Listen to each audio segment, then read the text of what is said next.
Hello दोस्तों, स्वागत है आपका अपने YouTube channel Rohit Goswami law classes में। आज हम आपको बताने वाले हैं LLB से रिलेटेड जानकारी। आज LLB का एक एक्ट होता है, आज उसके बारे में जानकारी बताएंगे। वो होता है ज्यूरिस्प्रूडेंस। कौन सा होता है? जिसे हम ज्यूरिस बोलते हैं या हम हिंदी में उसे विधि शास्त्र भी कहते हैं। ये हमारे LLB का वेरी वेरी इम्पोर्टेंट एक्टों में से एक है। ये हमारे लॉ की एक्टों की नींव कही जाती है। जितने भी हमारे एक्ट हैं उन एक्टों की नींव कही जाती है। इसके बिना हम लॉ को समझना हमारे लिए बहुत ज़्यादा टिपिकल है और इसके बिना हम लॉ की तुलना ही नहीं कर सकते हैं। तो ये हमारे लिए सबसे ज़्यादा इम्पोर्टेंट होती है। ये प्रथा और विधि पर आधारित होती है। इसमें विधि क्या है कि नियम को समझाया जाता है। विधि क्या है, कब लागू हुई, किन परिस्थितियों में लागू हुई और कब कैसे लागू की जानी चाहिए, और समाज में विधि का क्या दायित्व है, क्या कार्य हैं, कितना प्रभाव है, ये सब चीज़ें हमारी ज्यूरिस्प्रूडेंस में बताई जाती हैं। तो ज्यूरिस्प्रूडेंस अपने आप में ही एक सफिशिएंट और बहुत ही इम्पोर्टेंट एक्ट होता है, सब्जेक्ट होता है। तो आज उसी पर हम चर्चा करेंगे, उसी के ऊपर बारे में बात करेंगे। जब हम ज्यूरिस्प्रूडेंस को पढ़ते हैं तो इसमें विभिन्न विभिन्न प्रकार के टॉपिक आते हैं जो अपने आप में अपना एक विशेष महत्व रखते हैं।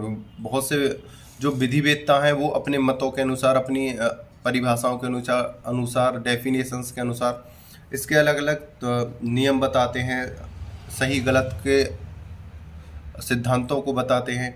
लेकिन आज मैं आपके लिए उन्हीं एक्टों से एक नोट्स बना के आपके सामने लेके आया हूँ जो ज्यूरिस्प्रूडेंस के लिए बहुत ज़्यादा इम्पोर्टेंट है। अगर आप इन सब चीज़ों को अगर अच्छे से देखते हो और समझते हो तो आप ज्यूरिस्प्रूडेंस पे अच्छे से कमेंट कर लोगे, इससे अपने बस में कर लोगे। इसकी जो लैंग्वेज है उसे आसानी से समझने लगोगे कि ज्यूरिस्प्रूडेंस कहना क्या चाहता है, ज्यूरिस्प्रूडेंस है क्या। तो आज मैं उसी के आधार पर आपकी इस वाले टॉपिक पे ज्यूरिस्प्रूडेंस की जो ऑल टॉपिक है इस पे आपकी 6 से 7 वीडियो आएंगी जो मैं पार्ट बाई पार्ट बनाऊंगा। अगर एक ही पार्ट में सभी वीडियो डालूंगा तो आप कंफ्यूज हो जाओगे, आपकी समझ में कुछ नहीं आएगा। तो इसलिए मैं पार्ट बाई पार्ट बनाऊंगा और 6 से 7 वीडियो में आपकी पूरी ज्यूरिस्प्रूडेंस की जो कहानी है उसे कवर करा दूंगा मैं, ठीक है। तो सबसे पहले जो ज्यूरिस्प्रूडेंस में मैंने जो भाग रखा है, जो पार्ट रखा है, वो है हमारा विधि शास्त्र की भूमिका, यानी इंट्रोडक्शन, ज्यूरिस्प्रूडेंस का इंट्रोडक्शन। तो सबसे पहले हम इसी को देखते हैं। और आपसे फिर एक बार कह रहा हूँ कि अगर आपने अभी तक हमारे चैनल को लाइक शेयर सब्सक्राइब नहीं किया है तो प्लीज़ लाल बटन को दबा के चैनल को सब्सक्राइब कर लो और बेल आइकन घंटी को दबा लो, जिससे कि लॉ से रिलेटेड हमारे सभी सेमेस्टरों की जब भी कोई वीडियो आएगी तो आपको तुरंत पता चल जाएगी। लॉ से रिलेटेड और कोई नॉलेज होगी तो आपको तुरंत पता चल जाएगी। तो अब हम ज्यूरिस्प्रूडेंस की सबसे फर्स्ट वीडियो को देखते हैं जो है विधि शास्त्र की भूमिका, और जो हमारे ज्यूरिस्प्रूडेंस में सबसे ज़्यादा इम्पोर्टेंट होती है। विधि शास्त्र की भूमिका, इंट्रोडक्शन। मनुष्य समाज का अभिन्न अंग है। समाज में एक मनुष्य का संबंध दूसरे मनुष्य से स्वाभाविक है। मतलब ज्यूरिस्प्रूडेंस कहता है जो मनुष्य है समाज का एक अभिन्न अंग है। प्रत्येक मानव समाज का एक अभिन्न अंग है। मनुष्य का एक मनुष्य से दूसरा मनुष्य से स्वाभाविक है क्या संबंध। अगर एक मनुष्य से दूसरे मनुष्य का अगर संबंध नहीं होगा तो समाज नहीं चलेगा और ना ही हम इसकी कल्पना कर सकते हैं। और एक मनुष्य का दूसरे मनुष्य के प्रति प्रेम, भाईचारा व सद्व्यवहार की भावना रखना मनुष्य की अनिवार्य विशेषता है। मतलब जब हम समाज में रहते हैं तो प्रत्येक मानव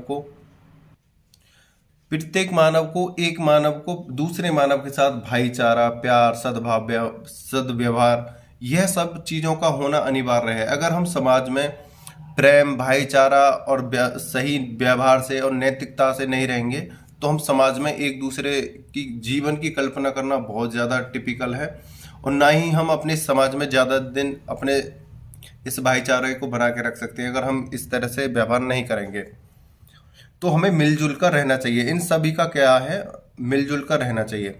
मनुष्य की एक अनिवार्य विशेषता है, मनुष्य का जीवन, सामाजिक जीवन इन्हीं समव्यवहारों पर आधारित है। किन व्यवहारों पर आधारित है? मनुष्य का जो जीवन है किस पर आधारित है?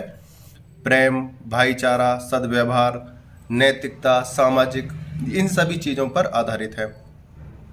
समाज में मानव के आचरणों और व्यवहारों पर उचित नियंत्रण रखना आवश्यक होता है। देखो यहाँ पर क्या एक बात और कही गई है कि समाज जो है मनुष्य से बनता है और मनुष्य को एक दूसरे से संबंध रखना चाहिए। एक दूसरे व्यक्ति के बिना हम जीवन की कल्पना नहीं कर सकते, ना समाज की कल्पना कर सकते हैं।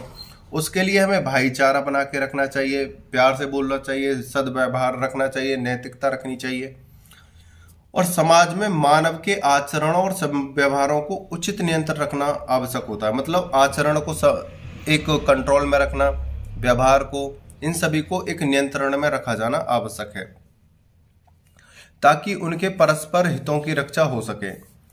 इसी उद्देश्य के लिए विधि यानी कानून की उत्पत्ति हुई। मतलब हम अपने समाज को किस प्रकार चलाएं।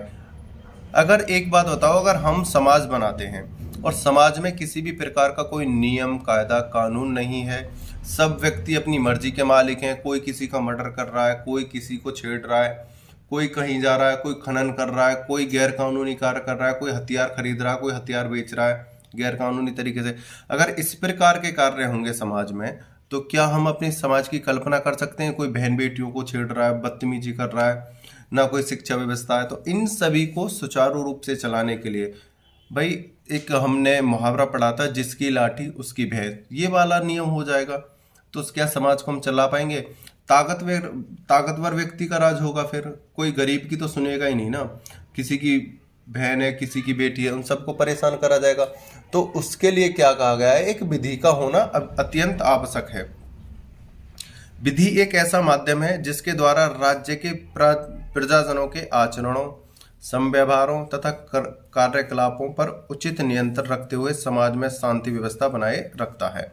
मतलब विधि, हमें एक विधि यानी कानून के बिना हम समाज की कल्पना ही नहीं कर सकते और विधि से इन सभी को एक माला में पिरो दिया जाता है और उनको सुव्यवस्थित तरीके से, ढंग से चलाया जाता है। तो विधि हमारे समाज के लिए बहुत ज्यादा जरूरी होती है। मनुष्य एक सामाजिक प्राणी है और समाज में रहता है और समाज में ही रह सकता है। मनुष्य के सभी कार्य तथा व्यवहार विधि से ही नियंत्रित होते हैं। विधि ही वह साधन है जिससे मानव के अमानवीय तथा अनियंत्रित प्रवृत्ति के व्यवहारों को नियंत्रित किया जाता है। इसमें क्या कहा गया कि जो मानव है वो सामाजिक प्राणी है। अब से पहले बता चुका हूं, फिर बता रहा हूं, जो मानव है एक सामाजिक प्राणी है और उसके जो जीवन की कल्पना है विधि के बिना नहीं की जा सकती। अगर विधि नहीं होगी तो मनमर्जी करेंगे सभी लोग और मानव के जीवन की कल्पना करना व्यर्थ है। किसके बिना? विधि के बिना। विधि से क्या होता? अमानवीय और अनियंत्रित और गैर कानूनी, असंवैधानिक जो कार्य होते हैं, अगर उनको कोई करता है तो विधि हमारी उस पर रोकथाम लगाती है और उन्हें सुचारू रूप से सही तरीके से करने के लिए बाध्य करती है मानव को।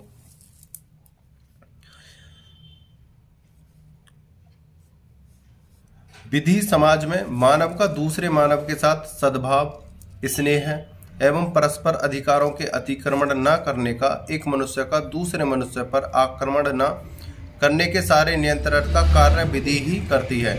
मतलब एक मनुष्य दूसरे मनुष्य के साथ गैर व्यवहार नहीं करे, गैर कानूनी कार्य नहीं करे, उसके संग उसे परेशान ना करे या कोई उसे गलत तरीके से किसी चीज में ना फंसाए। तो इस सभी चीजों के लिए एक निश्चित रूप से विधि लागू की गई है। उस विधि के अकॉर्डिंग कार्य करा जाएगा जिससे मानव सुखमय जीवन जिए। इसलिए मानव जीवन में विधि शास्त्र की बड़ी ही महत्व है। विधि शास्त्र का यहाँ पे का आएगा, यहाँ पे की कर दिया मैंने। विधि शास्त्र का बड़ा ही महत्व है। हमारे मानव जीवन में विधि के बिना, कानून के बिना हम कल्पना नहीं कर सकते हैं। अगर हमारे समाज में अगर कानून ना होगा तो समाज में अराजकता फैल जाएगी और बहुत ज़्यादा अपराध होने लगेंगे। आज ये जो कानून बनाए गए हैं, पुलिस व्यवस्था है, प्रशासन है, ये सब क्या है? विधि द्वारा ही तो निर्वाचित किए गए हैं। इन्हें विधि ने ही तो बनाया है, इन्हें विधि ने ही तो इनको यहाँ पर खड़ा करा है, सभी अधिकारियों को, प्रशासनों को। तो इससे क्या है, विधि ने कहा है कि सुचारू रूप से समाज को चलाओ। नहीं तो अगर सुचारू रूप से ना, अगर एक सपोज करो हम अपने समाज से, शासन व्यवस्था से अगर पुलिस को ही हटा दिया जाए परमानेंटली, क्या समाज अच्छे से चलेगा? पुलिस उस विधि को लागू करके समाज को अच्छे से चलवाती है ना, तो यही विधि होती है। इसलिए विधि शास्त्र विधि संबंधी वह विज्ञान है जो प्राथमिकता प्रत्येक की स्थापित मान्यताओं, आवश्यकताओं एवं लक्ष्यों के अनुसार मानव आचरणों को व्यवस्थित करता है। विधि क्या है? जो मानव है उनके जो आचरण हैं, उनकी जो आवश्यकताएं हैं, उनके लक्ष्य हैं, उनके जो कार्य हैं, उनको सुचारू रूप से चलवाता है और कानूनी तरीके से चलवाता है। और उनके जो व्यवस्थित जो ढंग है उनको निश्चित करता है किस व्यवस्थित ढंग से आपको कार्य करना है, और गैर कानूनी कार्यों पर रोकथाम करता है और समाज को सही दिशा में चलाने के लिए उन्हें परस्पर आग्रह करता है। क्योंकि समाज की मान्यताएं परिस्थितियों के अनुसार बदलती रहती हैं, इसलिए विधि शास्त्र का परिवर्तन होना अनिवार्य हो जाता है। यहाँ पर एक बात और इम्पोर्टेंट कही गई है कि देखो, जैसे जैसे समाज बदलता है, जैसे जैसे समाज बदलता है, जैसे जैसे वक्त बदलते हैं, शताब्दी बढ़ती है, उसी अनुसार से मानव जीवन में भी बहुत ज़्यादा परिवर्तन होते हैं। उसी के आधार पर हमारी विधि में भी परिवर्तन होना बहुत ज़्यादा अनिवार्य है और विधि में परिवर्तन अक्सर होते रहते हैं।